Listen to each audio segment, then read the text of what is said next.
বাসা মাছ কিভাবে কাটতে হবে এবং কাটার পর কিভাবে ফ্রোজেন করে রাখতে হবে সেই পদ্ধতি সহ বাসা মাছের রেসিপি। সুপ্রিয় দর্শক, আসসালামু আলাইকুম। আজকে আরেকটি নতুন রেসিপি নিয়ে হাজির হয়েছি আপনাদের মাঝে। তো আজকে রেসিপিতে থাকছে বাসা মাছ নিয়ে একটি রেসিপি। তো দেখতেই পাচ্ছেন এখানে কিন্তু আমি বাসা মাছগুলো নিয়ে এসেছি বাজার থেকে। তো এই মাছগুলো এখন কেটে নিব।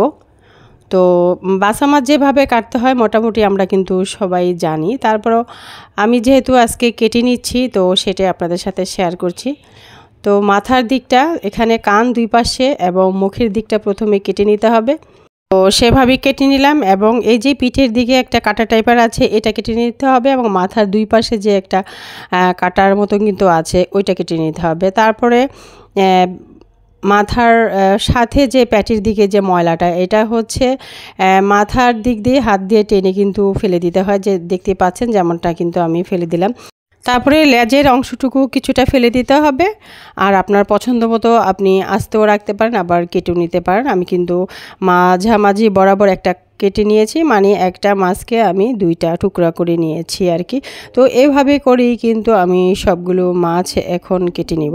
সুপ্রিয় দর্শক, আজকে রেসিপিটা দেখতেই পাচ্ছেন আমি প্রথমে মাছ কাটা দেখাচ্ছি, তারপরে কিন্তু ফ্রোজেন পদ্ধতিটাও আপনাদের সাথে শেয়ার করব, যে কিভাবে মাছ ফ্রোজেন করে রাখলে দীর্ঘদিন কিন্তু খুবই সতেজ থাকে এবং নতুনের মতো তাজা মনে হয়। তারপরে তো রেসিপিটা আপনাদের সাথে শেয়ার করব। তো ততক্ষণ পর্যন্ত সঙ্গেই থাকবেন আশা করছি। আর এতটুকু যদি আমার ভিডিওটা দেখে আপনাদের উপকারে আসে বা ভালো লাগে, তাহলে রিকোয়েস্ট থাকবে একটা লাইক দিয়ে ভিডিওটা দেখে নেওয়ার। সেই সাথে আপনি আমার চ্যানেলে নতুন হয়ে থাকলে একটি সাবস্ক্রাইব করে আমার চ্যানেলের সাথেই থাকবেন এবং এরকম রেসিপিগুলো পাওয়ার জন্য কিন্তু সাবস্ক্রাইবের পাশে থাকা বেল বাটনটি একটা ক্লিক দিয়ে রাখতে হবে, ঠিক আছে? তো দেখতেই পেলেন আমি কিন্তু এর মধ্যে মাছগুলো কেটে নিয়েছি। আর এখন যেটা আমি করেছি, সবগুলো মাছ কিন্তু আমি একটা ধোয়া দিয়ে নিয়েছি, মানে একবার পানি দিয়ে ধুয়ে নিয়েছি। আর যতটুকু আমার প্রয়োজন ততটুকু আমি রেখেছি। প্রয়োজন বলতে আমি আজকে যতটুকু রান্না করব সেটুকু উঠিয়ে রেখে আর বাকিটুকু এখনও ফ্রোজেন করে রাখবো। তো সেজন্য দেখতেই পেলেন এখানে জিপার ব্যাগ বলে এগুলাকে, তো আমি দুটোও নিয়েছি। আর এগুলোর মধ্যে করে যদি আপনি এভাবে করে ফ্রোজেনে ঢুকিয়ে রাখেন, সাথে সাথে এই ব্যাগগুলো দিয়ে যদি আপনি রাখেন, তাহলে কিন্তু মাছ একেবারেই যখনই আপনি রান্না করবেন তখন কিন্তু দেখবেন সতেজ আছে মাছগুলো, একেবারে তাজা ফ্রেশ থাকবে এই মাছগুলো। তো এইভাবে করে যদি রাখেন খুবই ভালো হয়, যেমনটা আমি রেখেছি এইভাবে করে রাখতে পারেন। তো ফ্রোজেন পদ্ধতিটাও আপনাদের সাথে শেয়ার করলাম। তো এখন আমি ওই দুইটা প্যাকেট কিন্তু ফ্রোজেনে রেখে দিয়েছি, ফ্রোজেন করে ফ্রিজে, ডিপ ফ্রিজে। আর এই যে এই মাছগুলো কিন্তু এখন রান্না করব, এর জন্য কিছুটা লবণ দিয়ে আমি এখন ভালো করে কিছুক্ষণ এভাবে মেখে নিব। তারপর কিন্তু পানি দিয়ে ভালো করে পরিষ্কার করে নিব মাছগুলো। এর মধ্যে আমার পরিষ্কার করা হয়ে গিয়েছে। এখন এই যে সামান্য লবণ হলুদ দিয়ে ভালো করে কিন্তু মেখে নিচ্ছি।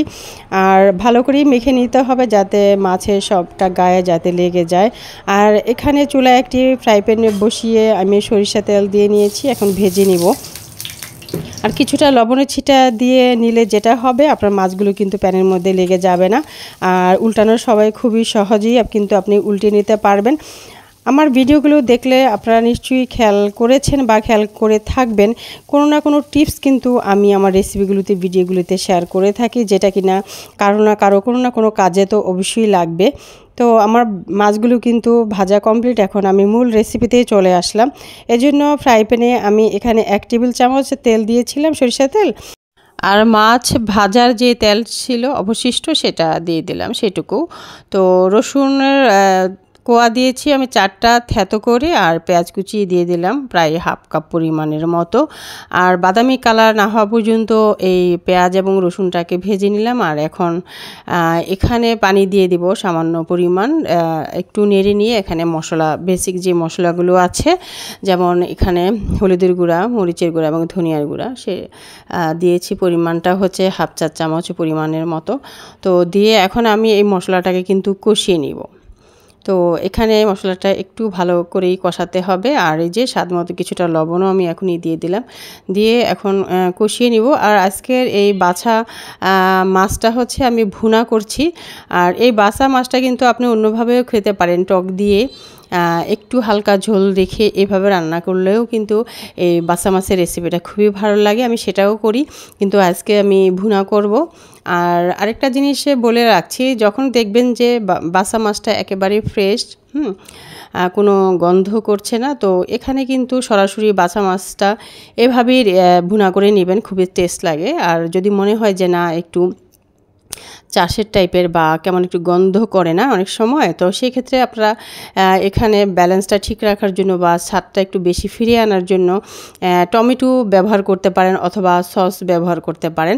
তো আজকের এই রেসিপিটাতে কিন্তু আমার কাছে এই মাছটা এরকমই মনে হয়েছে কিছুটা, যে কেমন যেন একটা, তো এজন্য আমি এটাতে যেটা করব, তো কিছুটা কিন্তু আমি সস দিয়ে নিব। তো প্লেন মশলাটা ভালো করে কষিয়ে নেওয়া হয়ে গেলে আমি সামান্য পরিমাণে পানি দিয়ে পানিটা ফুটিয়ে নিয়েছি। আর ফুটানো হয়ে গেলে কিন্তু মাছগুলো দিয়ে আমি ঢেকে রেখেছিলাম এখানে প্রায় 3-4 মিনিট। পরে ফিরে আসলাম আর এই যে একটু উল্টিয়ে পাল্টিয়ে দিচ্ছি মাছগুলোকে।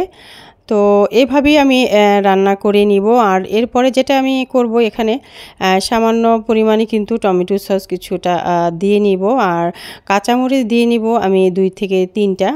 তো কাঁচামরিচগুলো আমি একটু হালকা করে কিন্তু কেটে ফেলে নিয়েছি আর কি, যাতে ভিটামিনটা ফ্লেভারটা বের হয়, ঝালটা তেমন একটা না ছড়ায়। আর এই যে একটু টমেটো সস কিন্তু 1 চা চামচ পরিমাণ মতন একটু দিয়ে নিলাম, যাতে এর ব্যালেন্সটা ঠিক থাকে, খেতে একটু টেস্ট লাগে।